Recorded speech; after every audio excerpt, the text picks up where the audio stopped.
How about the teaming? Hi guys, good morning. So medyo malungkot po talaga ako this morning. Sa makikita niyo po, marami po kaming patay na manok. So ito po ang pinakadaming manok na napatay po sa amin dahil pinatay po ng ligaw na pusa. Inatake po sila kagabi, actually around 4 a.m. Nagising po kami, kaso yung kwarto po namin is medyo malayo, kaya hindi namin agad narinig nung inatake po sila. So, ang umatake po ng aming manok is ligaw po na pusa. Hindi ko alam kung ligaw po ba siya na pusa dahil medyo malaki po yung pusa, kulay gray po siya. Nakita po talaga namin kung sino pong umatake, hindi po namin nahuli. Dahil yung pusa, napakabilis po. Meron pa pong naiwan, mga 3 or 4 po na manok. Kasi hindi ko alam yung isa is may sugat po siya. So, yung manok po talaga namin is originally is 21 chooks. So 21 chooks kasi nagbebenta din kami ng eggs. Benta kami ng eggs at the same time para sa amin din po na hindi kami bibili na po ng itlog. Maririnig nyo po yung mga manok sobrang stress. Yung naiwan po dahil kahit siguro naman ako may stress po talaga ako sa nangyari kagabi. Sobrang nakakatakot dahil madilim po dito every night. So wala silang makita kung may atake na predator. Hindi nila alam. And yes, ito po sila. Merong isa pang ditong manok, napaka-quiet. We're here, darling! Hindi ko alam kung ano. Hindi niya pa alam. Kasi lumalabas yan early in the morning normally, lalo na pag mag-harvest ng eggs. Hindi naman namin to pwede itago sa kanya kasi kilalang kilala niya, ang anak namin, bawat manok namin, may mga pangalan yan. Kaya hindi ko alam kung anong maging reaction niya. For sure, iiyak. We're here, darling! Namatay yung favorite chook ni Sylvester. Ang daming, alam niyo guys, sa daming manok namin, may mga pangalan talaga yan. Bawat talaga manok yan, may mga pangalan yan. Pinapangalan niya ng anak ko. Yung iba, si Porja. Oh, napaka-quiet lang niya, for sure. Na-trauma to kagabi. Naku. Sobrang stress talaga sila. Sabi ni Deb, hindi namin alam kung mag-continue pa po kami na magkaroon ng manok. Kasi tingnan niyo oh, ito, ang daming patay. As in, yung pusa talaga, nag-enjoy talaga pagpatay sa kanila kagabi. Kasi alam niyo naman yung mga pusa, ini-enjoy lang nila pinapatay yung mga animals, lalo na po yung mga manok. So, malaki talaga itong ginawa po naming manukan. And mga 11 months na po ito. Yung kinakatakutan namin first is pox. Kasi dito sa area po namin ay maraming pox. And kaya itong fence po na ginawa ko po na DIY, mataas po siya just in case po na yung pox magka-climb or what. And I believe yung pusa, baka umakyat po dito kasi marami po ditong puno. And kagabi, pagpunta namin, paglabas namin dito kagabi, yung pusa, napakabilis po talaga agad nag-jump. And sabi ko kang Dave, magtitingin tayo ng mga digging-digging. Baka kasi yung fox, normally, pag makapasok po sila sa fence is nagdidig po yan. Wala naman kaming nakikitang digging. And ito, isang manok pa dito. And ito po, ay naku, nandito na po si Sylvester. Sylvester! Come here. Just wait. There's something happen. Come here. Come here. Yeah. Come over here. Come over here. You got attacked last night. That's alright. Come over here. Who are you looking? Let's look for Timmy if she's alive. You know, Timmy. Who? Who are you looking? Timmy? Is Timmy alive? She's looking for Timmy. The one her his favorite. Where's Timmy? I can't recognize Timmy. Is this Timmy?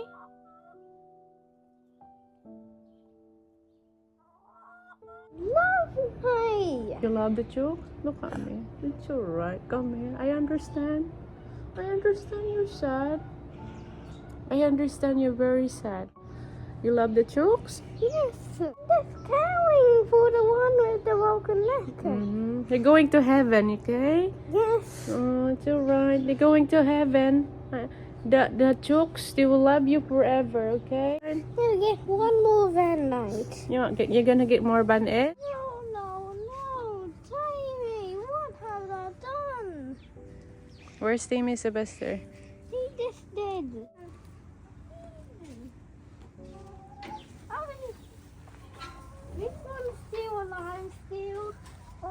What are you doing? He's standing up. He's still alive, don't worry. Nagdala siya ng band-aids kasi inano niya ng ano. You're so kind, Sylvester. Don't want to? Hindi na siya lalabas dyan sa fence. You want to protect them? Yes, sir, because I'd like these just got protected. Hindi na siya lalabas. Natatakot na siya na ano. All night. You just wanna stay there all night? And look at the vent. Itong tatlo na lang talaga ang naiwan na buhay. Labas kayo, Chucky. Kawawa naman sila. For sure, kagabi sobrang stress sila. And, nako, inaano nila yung kaibigan nila. So, ito po, meron pa po, oh my gosh. Ito, she's dying. Kawawa naman ito. Kawawa naman. Han, look at the chook. She's dying. Kawawa naman. So, ito yung iba. Patay na po. Have a look, honey.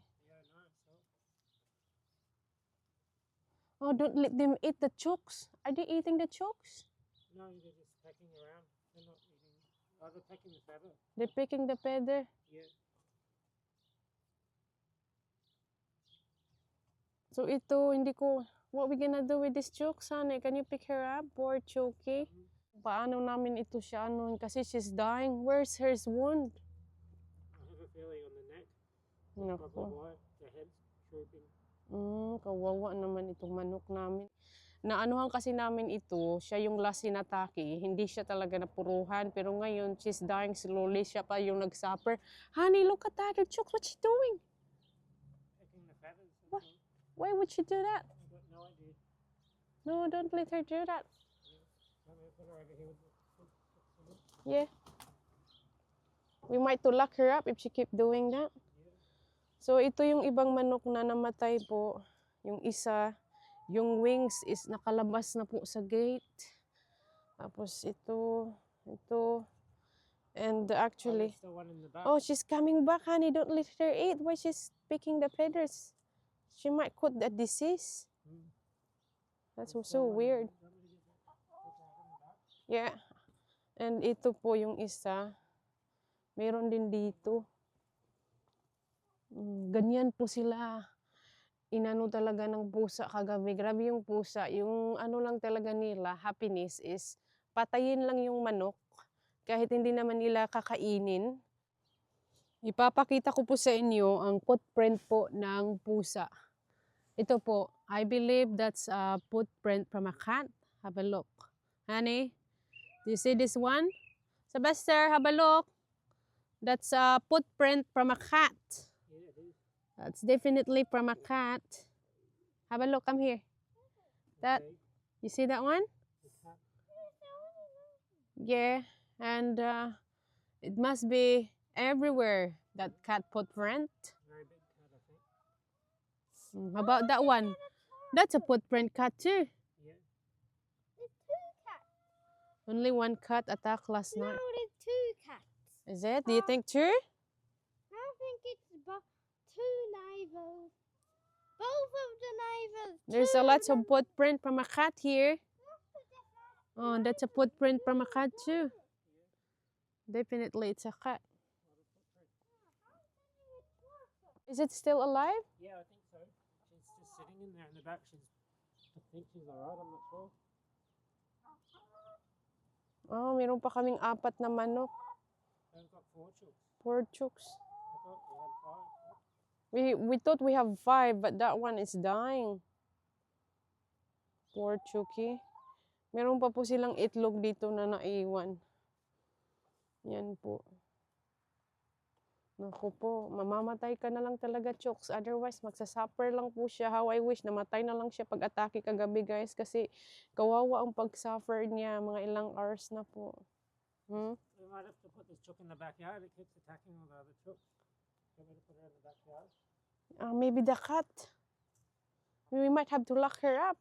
Oh yeah, okay, we'll lock her up. It's so strange. Inaatake nila itong mga patay na manok. Why suddenly they're eating the feathers? I got no idea for protein. So, dito po tayo sa labas. Ito po yung possible kung saan po nag-climb ang pusa. And dito yung feeling ko umakyat yung pusa. Kasi, oh, what are you doing, darling? Ah, that's Chooks, the one dying. You're helping her? Tinutulungan niya talaga yung manok na... Am I the extra cat?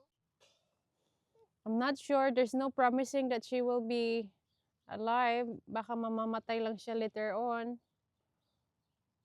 Don't touch her, Sylvester. Your neck is broken. Her neck, it's broken. The cat break his neck, her neck. I would need a pillow. No, it's fine, darling. Just leave it alone, Sylvester. I know you're being very kind. Look at me. I know you're being very kind to helping the chooks, but she might not be survived. So feeling ko dito po umatake yung pusa. It probably climb in there. Kasi ito po yung puno dito. So feeling ko dyan po talaga umakyat yung pusa, and then dyan po. Ito po yung itsura, ang ginawa ko po na bahayan ng manok. So 11 months, it took 11 months bago nakapasok yung pusa. I believe yung pusa, it doesn't look very wild kasi mataba na pusa. Mataba po yung pusa, very hairy po yung pusa. And then maganda yung looking niya. It doesn't look like hungry cat or wild cat. Hindi po talaga. Gonna bury the chooks? Yeah, I'm gonna do it under the tree or somewhere. Yeah.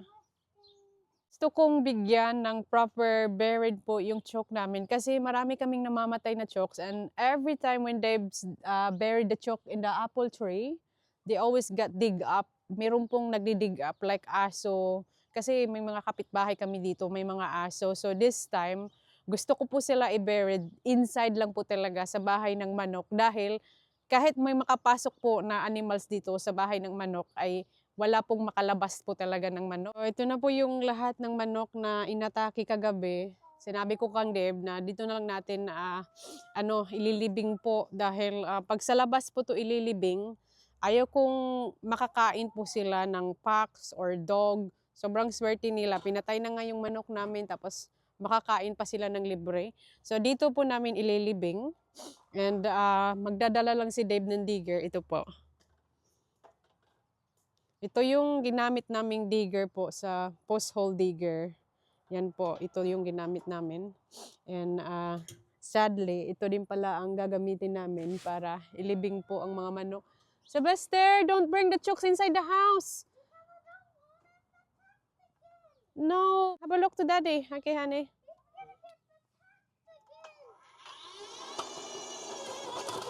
Oops. Rocky. Tatakot siya, maatake na naman. You might have to dig. A few roots on the tree. Oh, yeah. You might have to go A somewhere. few roots probably kasi ito merong puno. Maybe over there, honey. Yeah. Try over there.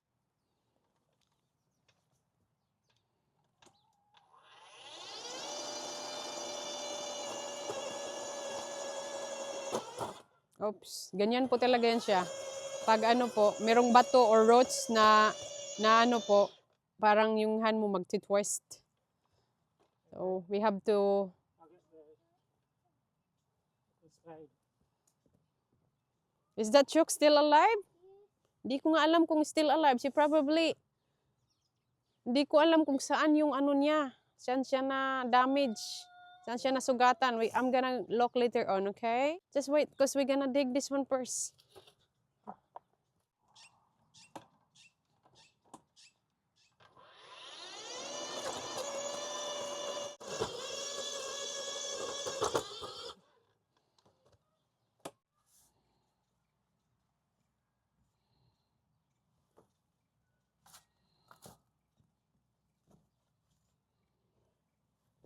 We need to dig very deep kasi maraming manok ang ililibing.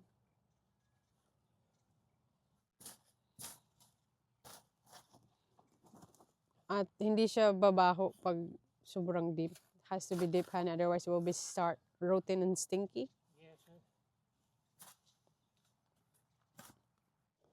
At ganito na po ka-deep ang nadig ni Dave because it's 9 chooks. Hopefully, sapat na po ito and hindi na ito sila madig if ever papasok yung fox. But so far guys, hindi pa talaga nakapasok dito yung fox kasi yung fox lang naman siguro talaga ang magdidig at kakain ito. Otherwise yung pusa, hindi naman siguro yun babalik para kainin ito. Hindi naman yun sila kakain. And ito pala yung nangyari. Normally every night nilalock up po namin ito. Ito nakalock po talaga yan. Pero only last night, hindi po siya na-lock properly. Kasi nga, minsan si Sylvester, pumapasok dito late in the afternoon kasi nagpe-play siya ng mga manok. So siguro, akala namin nakalock ito. Ganun lang pala. Then na-push siguro ng pusa kagabi. Yun po ang nangyari. Is that deep enough, honey? Okay, we gotta start.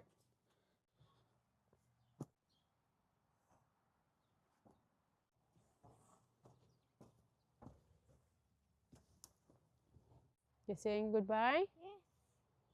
They're saying goodbye to Sylvester. Thank you for all the memories we're playing together. They're saying goodbye.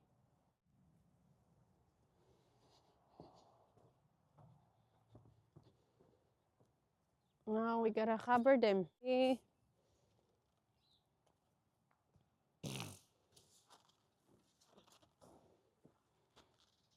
We're gonna put cross here, Sylvester, okay? And also a flower for Chucky.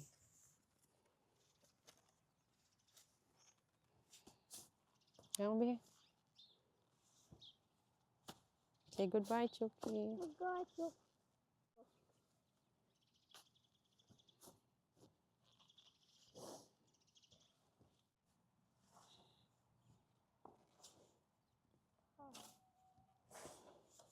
Ni-stamp ko po yung lupa para mag-tight yung lupa and then hindi rin lalabas yung baho later on. Hopefully, there's no smell kasi napakadaming manok po.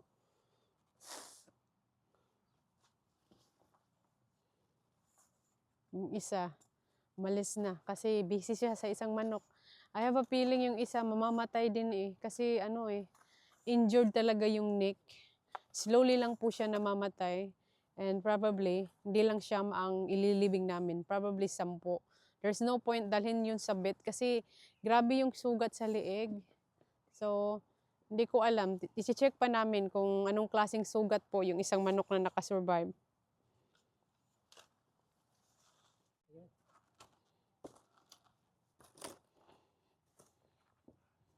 Oh, you got a flowers for all the chooks? Nag-ano na siya ng flowers. Actually, that's from spring onions. One is. Mm-hmm. Stop it.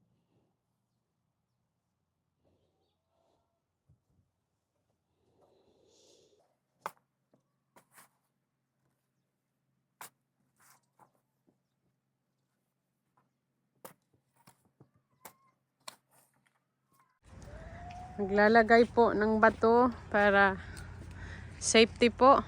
There we go. Dave's grab a big rocks. This one here. I can get big one. Not very big. Baka ano yung likod mo. Big one. Come out of the road. This is my big top. Siya na ang nag-drawing ng cross. We can jewel with rocks. Yeah. We can jewel. Lagyan na lang po namin ng maraming bato talaga dito para hindi na maano ng animals. I could jewel. No, be careful. That one's a bit. That's alright. Just leave that there. Goodness me. I'm gonna put a plus.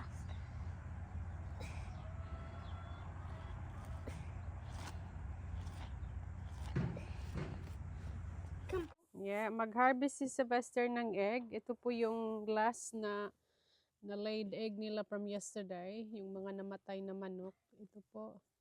How many eggs, Sylvester? I don't know yet. Probably 10. Marami. Hindi sila dito nangingitlog na. Doon sila pala gumawa ng bagong nest. And after all po guys, malungkot po kaming lahat na nawalan po kami ng manok. Baka sasabihin nyo po medyo OA lang po kami.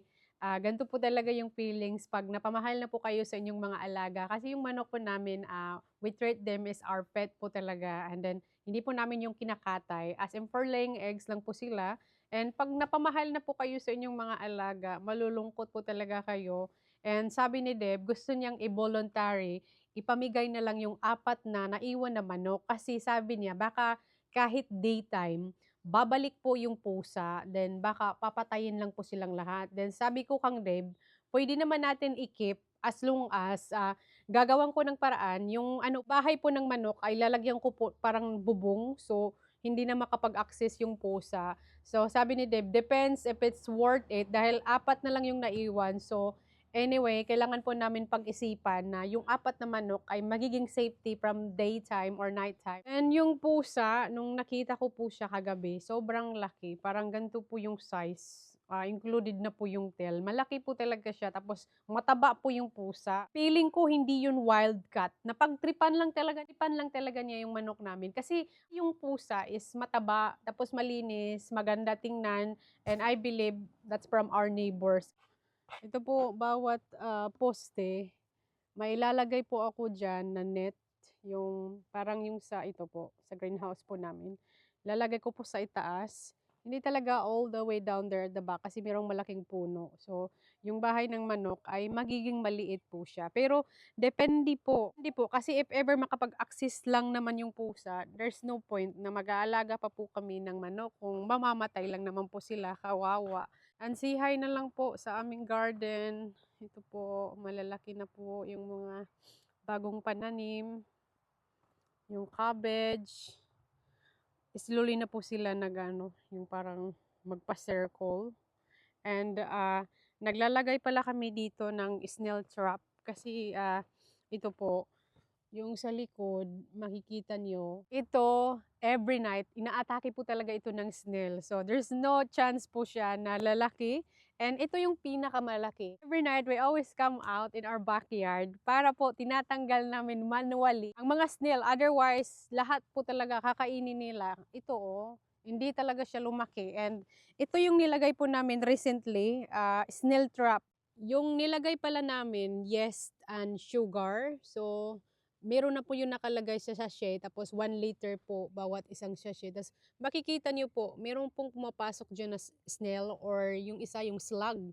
Nagsisink po sa ilalim ng tubig. And yung baho naman, hindi masyadong strong, wala siyang masyadong baho. And yes, supposed to be, nakakapag-attract po ito sa snail. And that's all for today's video. Maraming salamat po sa inyong panonood, guys. Even though hindi maganda talaga panoorin na maraming manok na namatay. And that's all for today's video, guys. Maraming salamat po sa inyong panonood. And yes, pag-iisipan po namin kung i-upgrade po namin ang bahay ng manok. As long as safety po sila na wala po talagang kakain, malalaman niyo po sa next vlog. Bye!